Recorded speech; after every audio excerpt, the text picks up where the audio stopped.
प्रधानमंत्री की सुरक्षा पर खतरा, देश पर खतरा है। पंजाब में आज देश के प्रधानमंत्री की गाड़ी 20 मिनट तक फ्लाईओवर पर खड़ी रही।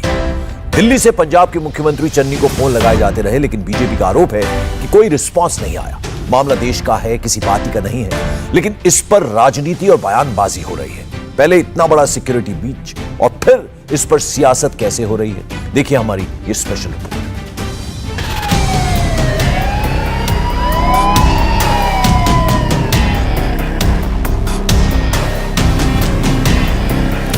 अपने सीएम को थैंक्स कहना कि मैं बठिंडा एयरपोर्ट तक जिंदा लौट आया। इतनी बड़ी बात देश के प्रधानमंत्री ने कही और पंजाब के मुख्यमंत्री के अफसरों से कही। प्रधानमंत्री की जिंदगी देश के लिए सबसे कीमती है, लेकिन प्रधानमंत्री को यह कहना पड़ गया कि मैं जिंदा लौट आया। ये सब हुआ पंजाब में, जहां सरकार कांग्रेस पार्टी की है। 20 मिनट तक प्रधानमंत्री का काफिला एक फ्लाईओवर पर रोका रहा। प्रदर्शनकारियों ने प्रधानमंत्री का काफिला रोक लिया और 20 मिनट तक प्रधानमंत्री का काफिला रुका रहा। देश के प्रधानमंत्री की सुरक्षा में इतनी बड़ी चूक हो गई, लेकिन इस चूक पर भी राजनीति हो रही है।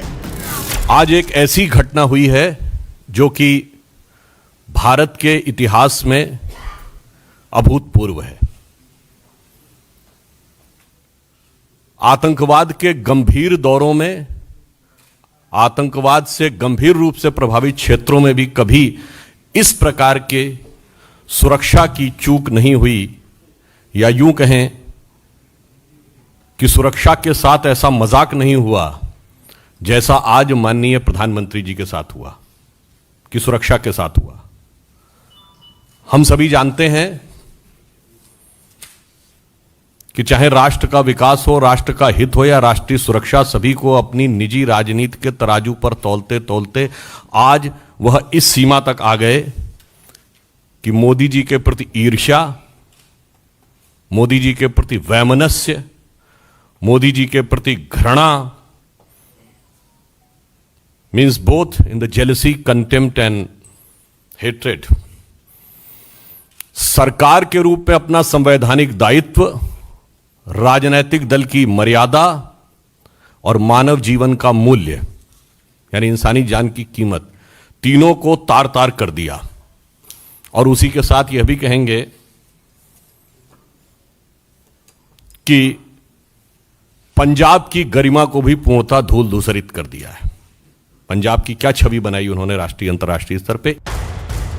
यह है पंजाब का बठिंडा, जहां से पाकिस्तान सिर्फ 100 किलोमीटर दूर है। बॉर्डर एरिया में, इतने सेंसिटिव जोन में आखिर इतनी बड़ी चूक कैसे हो सकती है, वो भी प्रधानमंत्री नरेंद्र मोदी के काफिले में? यह बहुत बड़ा सवाल है। 23 दिसंबर 2021 को करीब 2 हफ्ते पहले ही पंजाब के लुधियाना कोर्ट में ब्लास्ट हुआ था। पाकिस्तान की तरफ से पंजाब सीमा पर लगातार ड्रोन देखे जा रहे हैं। खुफिया एजेंसियां पहले ही अलर्ट जारी कर चुकी हैं कि आईएसआई चुनाव के दौरान कोई बड़ी साजिश रच सकती है। पंजाब में विश्व हिंदू परिषद और आरएसएस के नेताओं पर पहले ही हमले होते रहे हैं, लेकिन इसके बावजूद प्रधानमंत्री के रूट और प्रोटोकॉल की धज्जियां उड़ा दी गई। नड्डा जी ने फोन किया है चीफ मिनिस्टर ਨੂੰ, ਉਹਨੇ ਫੋਨ ਨਹੀਂ ਚੁੱਕਿਆ। ਰਿਸਪੌਂਸਿਵਨੈਸ ਕੁਝ ਵੀ ਨਹੀਂ ਸੀ, ਤੇ ਜਿਹੜੀ ਹੋਰ ਗੱਲਾਂ ਇੱਥੇ ਫੈਲਾਈ ਜਾ ਰਹੀ ਨੇ ਉਹ ਗੱਲਾਂ गलत ने, क्योंकि इन्हां लई ते बहुत आसान होना चाहिए सी। प्रधानमंत्री नूं पहुंचण देंदे, ਉਹ पहुंचण नहीं दिता, ਗੱਡੀਆਂ ਨੂੰ रोकिया चारों पासे। इन्हां ने रैली नूं फेल कर ते मैसेज देण दी कि असीं प्राइम मिनिस्टर दा रस्ता रोकिया। मैसेज देण दा कोशिश कीती है। कोई किसान नहीं ने, कोई फार्मर्स नहीं ने, कांग्रेस पार्टी दे वर्कर्स ने जिन्हां ने काम कीता है। ते इन्हां दा मुखिया इत्थे चन्नी बैठा है। कोई गल नहीं चन्नी साहब, असी भी जानते ने राजनीति, तुहानू तुहाडे घर च आके असी जवाब देंगे। सुरक्षा का मामला नहीं है, ये ब्रीच ऑफ सिक्योरिटी नहीं है, सिर्फ ये ब्रीच ऑफ ट्रस्ट है फेडरल स्ट्रक्चर का। स्टेट और सेंटर के बीच में जो रिलेशनशिप है, ये उसका ट्रस्ट का ब्रीच किया है चन्नी सरकार ने। और मेरा मानना है कि चन्नी सरकार ने ये जानबूझकर कराया है। उनको दिख रहा है जिस प्रकार से भाजपा से लोग जोड़ रहे हैं और भाजपा के एक पक्ष में एक माहौल खड़ा हो रहा था, उससे डरते हुए चन्नी सरकार ने अपने नेताओं के कहने पर इस प्रकार की हरकत की है। नहीं तो अब तक आकर वो माफ़ी मांगते हैं प्रधानमंत्री से। वो टीवी पे आते हैं और कहते हैं मुझसे गलती हो गई, मैं माफ़ी मांगता हूँ, इस प्रकार का मामला हुआ। सुरक्षा में इतनी भयंकर चूक के फौरन बाद वो तस्वीरें ट्रेंड करने लगी जिसमें प्रधानमंत्री का काफिला नजर आ रहा था। कई तरह की वीडियो और तस्वीरें सोशल मीडिया पर वायरल होने लगी और इसी के साथ ही कांग्रेस और बीजेपी के बीच आरोपों प्रत्यारोपों की झड़ी भी लगा दी गई। ਕਿਸੇ ਤਰ੍ਹਾਂ ਵੀ ਕੋਈ ਅਟੈਕ ਵਾਲੀ ਜਾਂ ਪ੍ਰਧਾਨ ਮੰਤਰੀ ਜੀ ਨੂੰ ਖਤਰੇ ਵਾਲੀ ਗੱਲ, ਸਿਕਿਉਰਿਟੀ ਲੈਪਸ ਵਾਲੀ ਗੱਲ ਨਹੀਂ ਹੋਈ ਹੈ। ਇਹ ਐਜੀਟੇਸ਼ਨ ਪੰਜਾਬ ਦੇ ਵਿੱਚ ਚੋਣਾਂ ਆ ਰਹੀਆਂ, ਰੋਜ਼ ਮੇਰੇ ਨਾਲ ਵੀ ਹੁੰਦੇ ਹੈ। ਹਰ ਸਟੇਟ ਦੇ ਵਿੱਚ ਜਦੋਂ ਚੋਣਾਂ ਆਉਂਦੀਆਂ ਡੈਮੋਕ੍ਰੈਟਿਕ ਸਿਸਟਮ ਹੈ, ਕੋਈ ਨਾ ਕੋਈ ਸੜਕ ਤੇ ਆ ਕੇ ਬੈਠ ਜਾਂਦਾ ਹੈ, ਇਹਦੇ ਵਿੱਚ ਹੋ ਜਾਂਦਾ ਹੈ। ਰਾਤ ਵੀ ਮੇਰੇ ਪੁਲਿਸ ਵਾਲਿਆਂ ਨੇ ਮੈਨੂੰ ਕਈ ਵਾਰ ਟੈਲੀਫੋਨ ਕੀਤੇ ਕਿ ਜੀ ਅਸੀਂ ਲਾਠੀ ਚਾਰਜ ਕਰਕੇ ਇਹਨਾਂ ਨੂੰ ਪਾਸੇ ਕਰ ਦਈਏ, ਅਰੈਸਟ ਕਰ ਲਈਏ। ਮੈਂ ਕਿਹਾ ਨਹੀਂ, ਨੈਗੋਸ਼ੀਏਟ ਕਰਕੇ ਮਨਾਓ, ਇਹ ਇਹਨਾਂ ਨੂੰ ਮਨਾਓ ਕਿਸੇ ਤਰ੍ਹਾਂ ਵੀ। ਅਲਟੀਮੇਟਲੀ ਅਸੀਂ ਰਾਤ ਵੀ ਕਾਮਯਾਬ ਹੋਏ ਆ ਉਹਨਾਂ ਨੂੰ ਪਾਸੇ ਕਰਨ ਦੇ ਵਿੱਚ ਔਰ ਮਨਾਉਣ ਦੇ ਵਿੱਚ। ਇਹਦੇ ਵਿੱਚ ਖਤਰੇ ਵਾਲੀ ਕੋਈ ਗੱਲ ਨਹੀਂ ਹੋਈ। ਪ੍ਰਧਾਨ ਮੰਤਰੀ ਜੀ ਤੇ ਕੋਈ ਹਮਲਾ ਨਹੀਂ ਹੋਇਆ, ਨਾ ਹੀ ਇਦਾਂ ਦੀ ਕੋਈ ਸੋਚ ਹੋਈ ਹੈ। गृह मंत्रालय ने पंजाब सरकार से इस पर रिपोर्ट मांगी है। गृह मंत्रालय की तरफ से एक नोट जारी किया गया है। प्रधानमंत्री नरेंद्र मोदी के कार्यक्रम और दौरे के बारे में पंजाब सरकार को पहले ही बता दिया गया था। नियमों के मुताबिक राज्य सरकार को सुरक्षा के साथ आकस्मिक योजना तैयार रखनी थी। पंजाब पुलिस को सड़क मार्ग पर अतिरिक्त सुरक्षा तैयार करनी थी, लेकिन प्रधानमंत्री के काफिले को सड़क मार्ग पर सुरक्षा नहीं दी गई। बीजेपी के अध्यक्ष जेपी नड्डा की तरफ से एक के बाद एक 12 ट्वीट किए गए। नड्डा ने सबसे बड़ा आरोप यह लगाया कि जब प्रधानमंत्री फ्लाईओवर पर फंसे हुए थे, उस दौरान पंजाब के सीएम चन्नी को फोन किए गए, लेकिन उन्होंने मैटर सॉल्व करने से ही इनकार कर दिया। मुझे आक्रोश इस बात का है कि जब सुरक्षा कर्मियों ने पंजाब सरकार से उस समय संपर्क साधने की कोशिश की तो मुख्यमंत्री के दफ्तर से किसी ने भी संवाद नहीं किया। फोन पे आ जाते सुरक्षा कर्मियों के लिए तो शायद प्रेस कॉन्फ्रेंस करने की नौबत नहीं आती। और पंजाब के मुख्यमंत्री, उनकी कितनी काबिलियत है, ये कांग्रेस पार्टी के पंजाब प्रदेश के अध्यक्ष से पूछिए ना।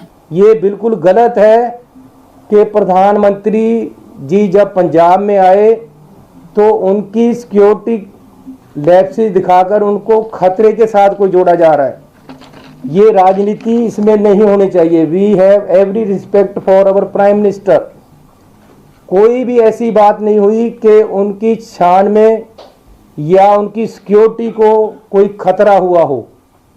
पंजाब सरकार, पंजाब पुलिस इसमें सक्षम है। ये इस कारण हुआ कि हेलीपैड से हेलीकॉप्टर पे जाना था, अचानक प्रोग्राम सड़क पे जाने का बनाया गया, जो कि प्रोग्राम में नहीं था, पहले से नहीं था। फिर भी आगे एजिटेटर बैठे हैं, पीछे काफ़ी पीछे गाड़ियां रोककर बता दिया गया कि आगे एजिटेशन वाले एकदम सड़क पे आकर बैठ गए। अब सड़क पे एकदम कोई ट्राली लगाकर बैठ जाए, उसको हटाने में 10, 15, 20 मिनट, आधा घंटा लग जाता है। इसलिए सेफ साइड के लिए प्रधानमंत्री जी को बोला गया कि आप पीछे आ जाएं, हम अदर रूट या बाई हेलीपैड आपको ले चलते हैं, लेकिन उन्होंने वापस जाने का फैसला किया। नड्डा के ट्वीट पर रणदीप सुरजेवाला ने भी ट्वीट कर जवाब दिए। सुरजेवाला ने ट्वीट किया कि रैली को कैंसिल करने की वजह यह है कि मोदी को सुनने के लिए कोई भीड़ ही नहीं आई थी। पूरा रूट जो था प्रधानमंत्री जी का, वो एसपीजी, केंद्रीय सिक्योरिटी एजेंसीज, पंजाब पुलिस और यहां तक कि हरियाणा पुलिस को भी डिप्लॉय किया गया था। प्रधानमंत्री जी को भटिंडा से फिरोजपुर तक हेलीकॉप्टर से जाना था। उनका कभी भी सड़क मार्ग से जाने का कोई रूट निश्चित नहीं था। जब प्रधानमंत्री जी भटिंडा आए तो उन्होंने देखा कि रैली में भीड़ नहीं है।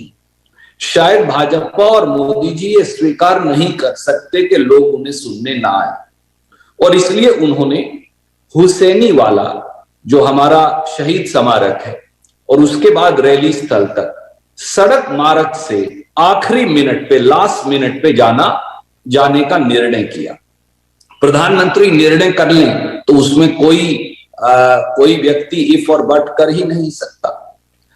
अब प्रधानमंत्री जब सड़क मार्ग से जा रहे थे तो आनन फानन में रूट लगाया गया, क्योंकि सारे सिक्योरिटी पर्सनल तो प्रधानमंत्री की रैली के लिए लगाए गए। वहां रास्ते में कुछ किसान साथियों ने विरोध किया। बात एकदम सीधी सी है। कांग्रेस सीएम चन्नी का बचाव कर रही है। इंडियन यूथ कांग्रेस के नेशनल प्रेसिडेंट श्रीनिवास ने लिखा, हकीकत में प्रधानमंत्री पंजाब पहुंच चुके थे।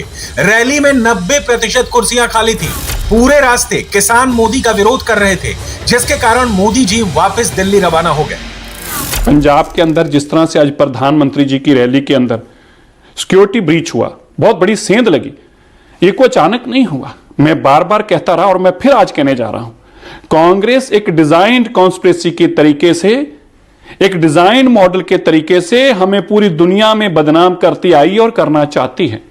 इंडिया टीवी हर वक्त हर जगह डाउनलोड करने के लिए सर्च करें India TV news Google play store या ऐप स्टोर पर।